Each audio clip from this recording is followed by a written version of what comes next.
আসো এবার দেখি আরেকটি প্রশ্ন, সেটি হচ্ছে সিভি সিপি অপেক্ষা ছোট, সিভি সিপি অপেক্ষা ছোট, অথবা এভাবে বলতে পারি CP minus CV equal to R. প্রশ্ন এভাবে আসতে পারে সিপি গ্রেটার দেন সিভি, যে কোনো ভাবে এই প্রশ্ন আসতে পারে।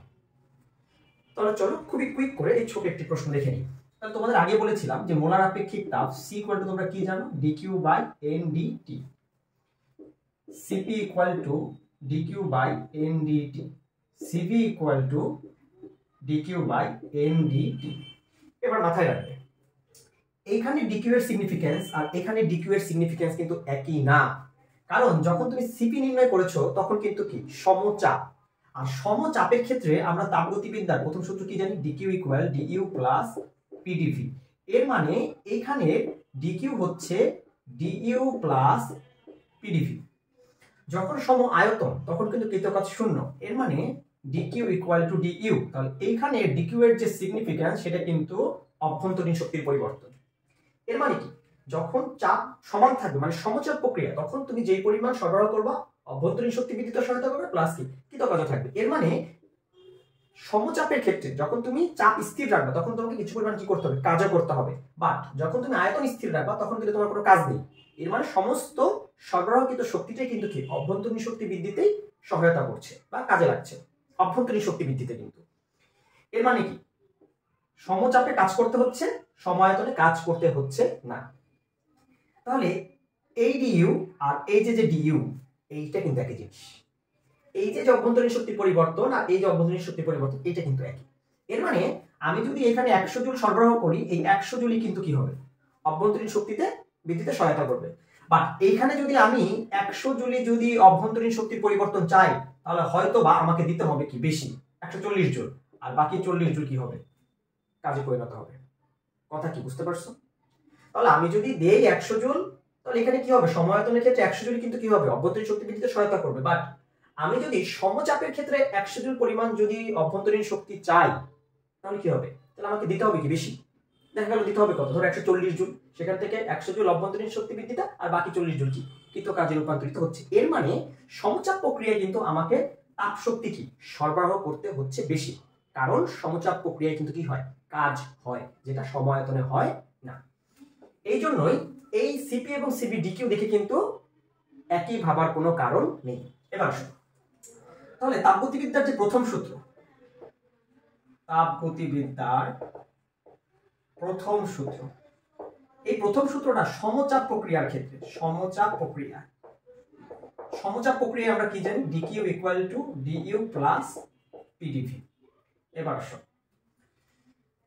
তাহলে ডিকিউ ইকুয়াল টু দেখো আমি কি লিখতে পারি, nCp dT. DQ equal to কি লিখতে পারি, এনসিপি ডিটি। এখান থেকে একটা লাইন যদি আমি একটু দেখাই তোমাদেরকে, তোমরা কিছুক্ষণ আগে দেখে এসেছো বা তোমরা জানো যে সমায়তন প্রক্রিয়ায় কিন্তু কি হয় ডিকিউ ইকুয়াল টু কত ডিইউ, তাহলে আমি ডিইউ এন ডিটি লিখতে পারি। এর মানে সমচাপের এই সূত্র থেকে আমি লিখতে পারি DQ equal to NCP DT, আর সম আয়তনের এই যে স্থির আয়তনের যে মোলার আপেক্ষিক তাপ এটা থেকে লিখতে পারি dU equal to NCP dT. কথা বুঝতে পারছো? এবার আসো তাহলে ডিকিউ মানে কত লিখতে পারি, এনসিপি ডিটি। কোথা থেকে লিখছি, স্থির চাপে মোলার আপেক্ষিক তাপ থেকে। ডিইউ মানে কত, এনসিভি ডিটি। কোথা থেকে লিখছি, স্থির আয়তনের মোলার আপেক্ষিক তাপ আছে কত সাথে পিডিভি। এবার আসো আদর্শ গ্যাসের ক্ষেত্রে আমরা কি জানি, PV equal to n R টি। আচ্ছা এখানে প্রক্রিয়াটা কোন প্রক্রিয়া, সমচাপ।